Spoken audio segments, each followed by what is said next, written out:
ముందుగా మీ నుండి మొదలు పెడదాం. 40 సంవత్సరాలు సుదీర్ఘంగా రాజకీయంలో కొనసాగుతున్నారు. అసలు ఎక్కడ కూడా తగ్గకుండా ఎగ్గకుండా ఒకే లెవెల్లో మీరు కొనసాగుతున్నారు. అంటే 40 సంవత్సరాలు ఎలా కొనసాగుతున్నారు రాజకీయంలో? కేవలం ఆనాడు కాంగ్రెస్ పార్టీని మాత్రమే ఎన్నుకోవడానికి గల కారణాలు ఏంటంటే ఏం చెప్తారు? నేను 1978 నుంచి కాంగ్రెస్ పార్టీలోనే పనిచేస్తున్నాను. అంతకుముందు యూత్ కాంగ్రెస్లో కూడా పనిచేశాను. తర్వాత 78లో నాకు మొదటిసారి ఓటు హక్కు వచ్చింది. అప్పుడు మా దగ్గర మొత్తం జనతా గవర్నమెంట్ది మొత్తం దేశమంతా గాలి వీస్తుంది.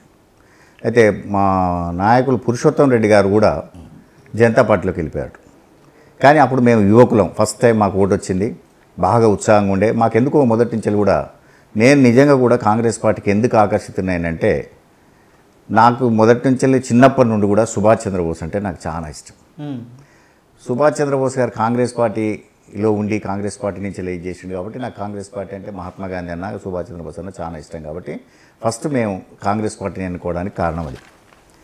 తర్వాత ఇందిరాగాంధీ జనతా గవర్నమెంట్లో ఓడిపోయిన తర్వాత, ఆమెను అరెస్ట్ చేసిన తర్వాత మాకు నిజంగా కూడా ఇందిరాగాంధీ గారి మీద చాలా సింపతి ఏర్పడి అప్పుడు మేము కాంగ్రెస్ పార్టీలో గట్టిగా పనిచేయాలన్న కసితో పనిచేసాం. మేము యువకులం, చిన్న ఏజీ కాబట్టి గట్టిగా పనిచేసాము.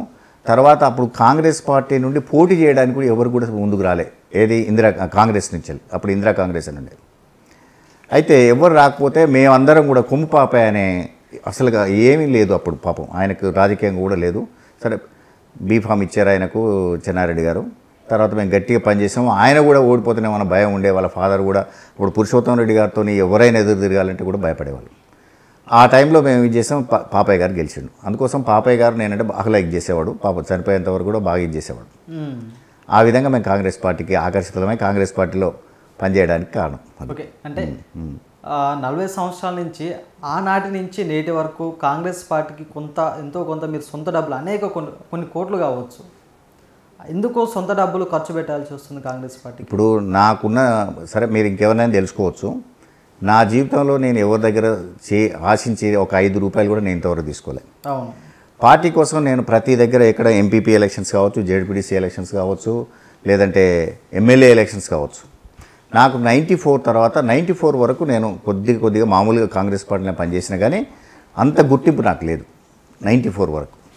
94లో పురుషోత్తం రెడ్డి గారు కాంగ్రెస్ పార్టీలో ఆయన టికెట్ రాలేదు. అప్పుడు చాలామందికి రాలేదు. దామోదర్ రెడ్డికి రాలేదు, గోవర్ధన్ రెడ్డికి ఎవరికి రాలేదు. అయితే పురుషోత్తం రెడ్డి గారు గంట గుర్తు మీద పోటీ చేశారు ఇండిపెండెంట్గా. అప్పుడు మేమందరం కూడా పురుషోత్తం రెడ్డి గారికి పనిచేసాం. తర్వాత ఏమైందంటే, సరే అప్పుడు చాలా తక్కువ మెజార్టీతో 500 మెజార్టీతో ఓడిపోవడం జరిగింది. తర్వాత పురుషోత్తం రెడ్డి గారు కూడా ఆయనను కూడా పాపం అంతకుముందు ఉన్న సీనియర్స్ అంతా ఆయన వదిలిపెట్టి, అప్పుడు టీడీపీ ప్రభంజనం ఉంది కాబట్టి అందరూ వెళ్ళిపోవడం జరిగింది. అయితే ఎప్పుడు మేము ఇద్దరమే కూర్చునేవాళ్ళం, రోజు కలిసేవాళ్ళం. తర్వాత పురుషోత్తం రెడ్డి గారు ఏమన్నంటే, నన్ను సంజీవ్ అని పిలిచేవాడు. నాకు చాలా దగ్గర అయిపోయినవి. ఏదంటే రోజు పొద్దున్న లేవగానే నేను ఆయన దగ్గర పోవడం, ఇద్దరం ఒకటే దగ్గర బ్రేక్ఫాస్ట్ చేయడం, లంచ్ చేయడం, తర్వాత సాయంత్రం మేము వెళ్ళి రావడం. ఆ విధంగా తయారైంది. మాకు ఇద్దరి మధ్యన బాగా అనుబంధం ఏర్పడిన తర్వాత ఆయన ఏమన్నాడంటే, అందరూ వదిలిపెట్టి వెళ్ళిపోయారు సంజీవ్, నువ్వు ఒక్కనివే మిగిలినావు, నాకు ఏం చేస్తావు అని చెప్పి. నాకు ఒక చెడ్డ పేరు ఉంది. ఏంటంటే, నేను 27 ఏళ్ళకే నేను మంత్రిని అయినా, కానీ నాకున్న ఇదేంటంటే నేను డైరెక్ట్ ఎలక్షన్స్లో గెలవలేదనేది ఒకటి ఉంది నాకు. కాబట్టి ఒక్కసారైనా నా కోరిక ఏంటంటే డైరెక్ట్ ఎలక్షన్స్లో గెలవాలి. ఒక్కటేసారి నేను ఎమ్మెల్యే అయితే నా తర్వాత నువ్వే ఏదన్నకి నువ్వు ఎట్లని చేయాలంటే మొత్తం భుజాన్ని వేసుకొని మేము మొత్తం మీద ఆసారి 99 ఎలక్షన్స్లో మేము 12,500 మెజార్టీతో గెలిచినాం. నేను కాన్స్టిట్యున్సీ మొత్తం తిరుక్కుంటూ ఆయన కోసం పనిచేసినాం, గెలిచిండు. తర్వాత మా ఏంటంటే అప్పుడే గవర్నమెంట్ వస్తుంది అనుకున్నాం, కానీ రాలే 1999లో. అయితే 2004 ఎలక్షన్స్ వచ్చినాయి. తర్వాత పురుషోత్తం రెడ్డి గారు ఏమన్నాడంటే, సంజీవ్ ఈసారి నువ్వు నిలబడు, నేను ఒకసారి అన్నా కాబట్టి నువ్వు నిలబడు అన్నాడు.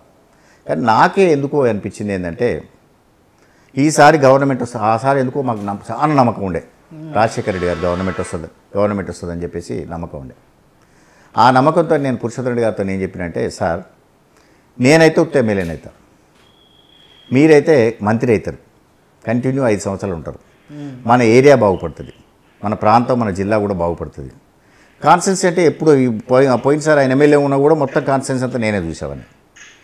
కాకపోతే ఆయన 7కి రమ్మంటే అక్కడికి వచ్చేవాడు.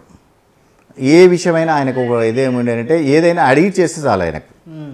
అడగకుండా చేస్తే కోప్పడేవాడు, కానీ అడిగి చేస్తే ఏ ఫండ్స్ అయినా ఇగో సంజయ్ ఇన్ని ఫండ్స్ వచ్చినాయి ఏం చేస్తావు చెయ్యి, ఎవరెవరికి ఇస్తామంటే అందరిని కూర్చుండబెట్టి ఆ విధంగా నేను మండల్ వైజ్ వాళ్ళకు డిస్ట్రిబ్యూట్ చేసేవాడిని.